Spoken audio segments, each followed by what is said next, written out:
Alors bonjour à tous les élèves de quatrième. Je vais faire cette vidéo, je vais essayer de faire une petite vidéo, donc pas trop longue, sur le chapitre numéro 1. On a déjà vu pour la plupart des classes ce chapitre qui correspond à la pression et aux températures de changement d'état. Alors tout d'abord en introduction, je vais expliquer ce que c'est que la matière. On a déjà vu ça en cinquième, c'est un rappel. La matière se compose de particules chimiques. Et ces particules chimiques vont être disposées les unes par rapport aux autres pour ensuite former de la matière qui sera à l'état solide. Donc les particules sont bien soudées les unes par rapport aux autres. Soit à l'état liquide, donc elles peuvent glisser les unes par rapport aux autres, elles sont toujours en contact, mais elles glissent les unes par rapport aux autres. Ou alors la matière se trouve à l'état gazeux, les particules sont très éloignées les unes des autres. Et ce qu'il faut savoir, c'est que la matière peut passer d'un état à un autre, il peut y avoir des changements d'état de la matière. Les changements d'état que vous devez connaître, c'est la fusion, la solidification, l'évaporation ou la vaporisation et la liquéfaction. Ici, vous avez le cas pour l'eau. Donc ici, vous avez de l'eau pure avec les particules qui sont bien soudées ensemble, c'est l'état solide. Et si j'augmente la température, je vais arriver à une température palier qui s'appelle la température de fusion. La disposition des particules change et l'eau devient liquide.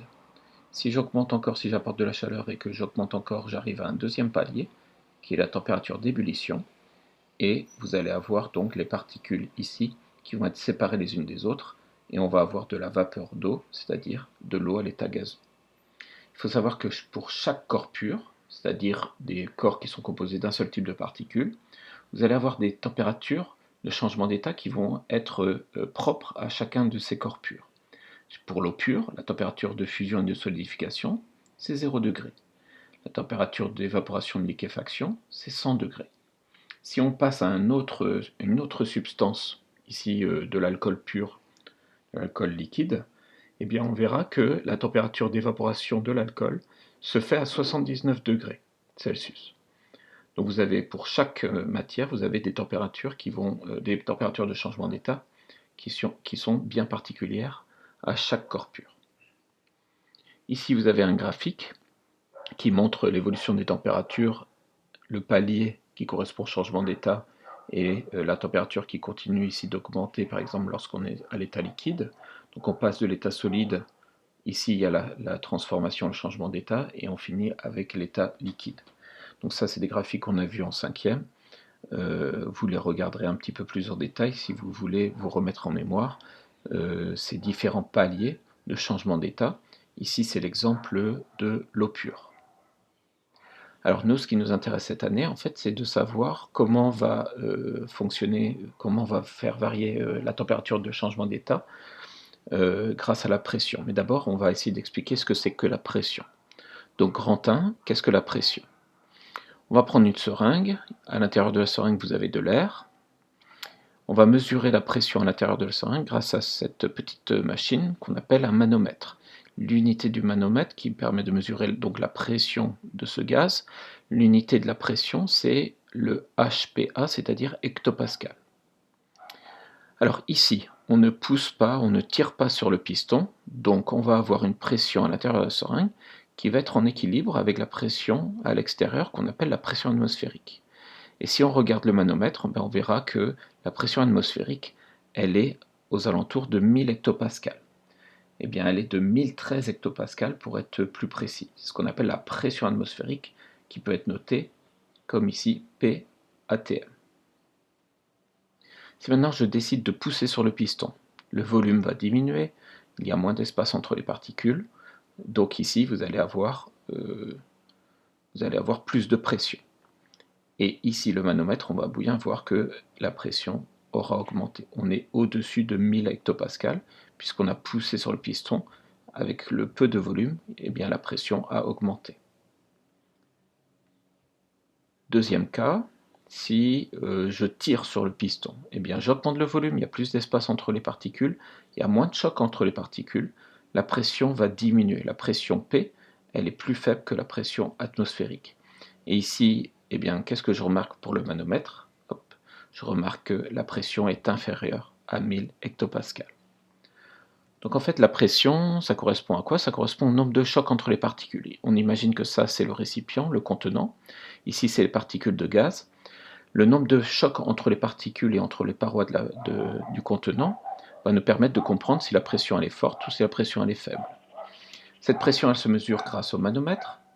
Et l'unité de la pression, c'est le pascal, noté PA. On mesure la pression atmosphérique ou la pression des gaz généralement en hectopascal.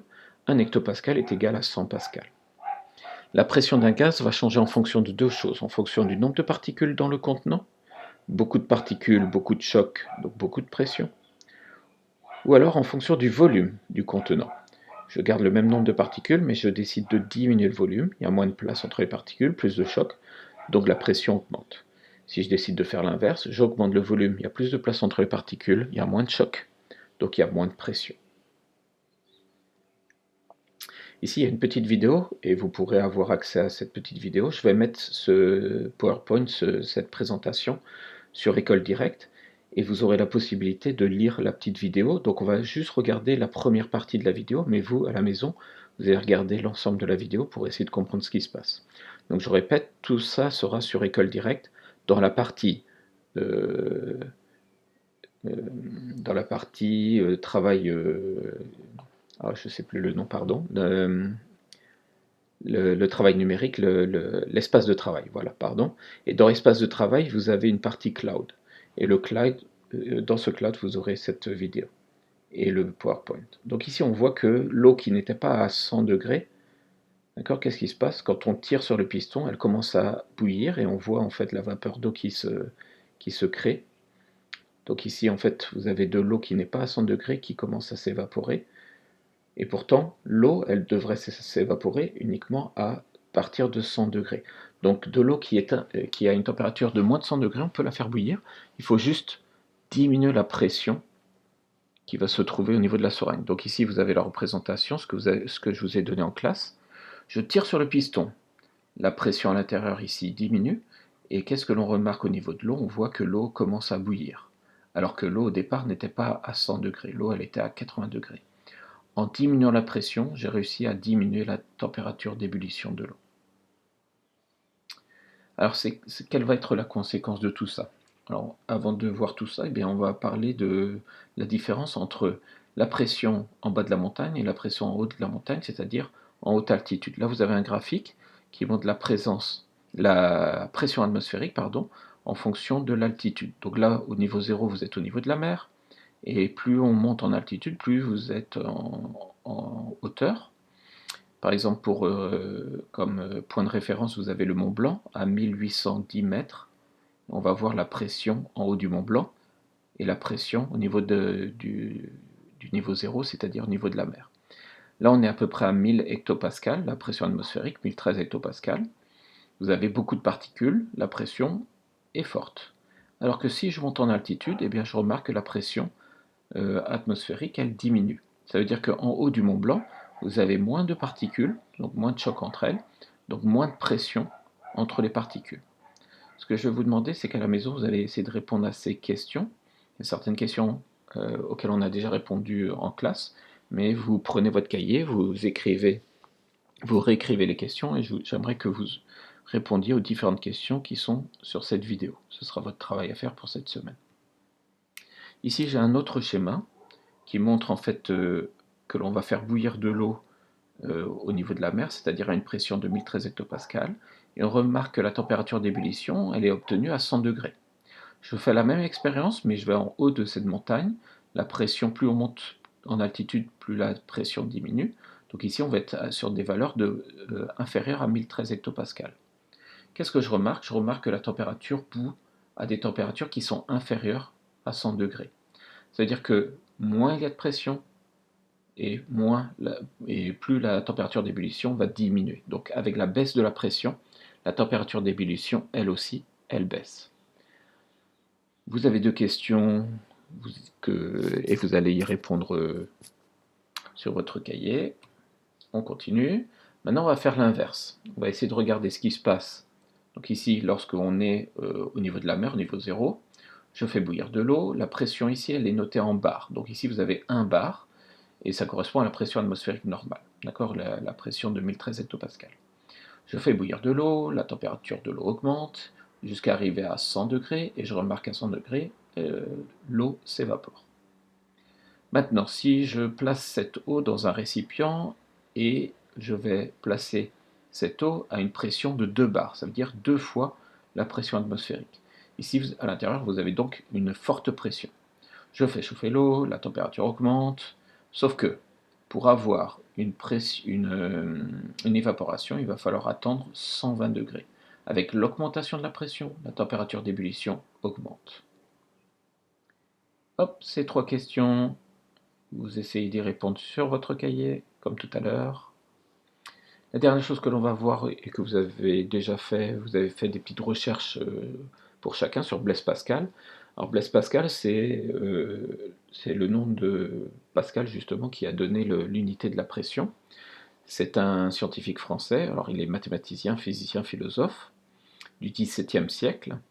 Et en fait, il est important, pourquoi? Parce qu'il a prouvé, avec l'expérience de Torricelli, il a prouvé l'existence de la pression atmosphérique. Il a surtout montré que la pression atmosphérique était différente au sommet de la montagne ou par rapport au pied de la montagne. Donc tout ce que l'on a dit un petit peu avant, en fait, Blaise Pascal, lui, il l'a expérimenté, il l'a montré. Il a montré qu'il y avait une différence de pression atmosphérique en fonction de l'altitude. Alors voilà pour cette première vidéo. La deuxième vidéo va parler de la masse de l'air, c'est la troisième partie du cours. J'essaierai de faire cette vidéo en fin de semaine. Pour l'instant, je vous demande de regarder la vidéo, de re-regarder la vidéo, de travailler à la maison, de prendre des notes peut-être, et de répondre aux questions qui sont dans cette présentation.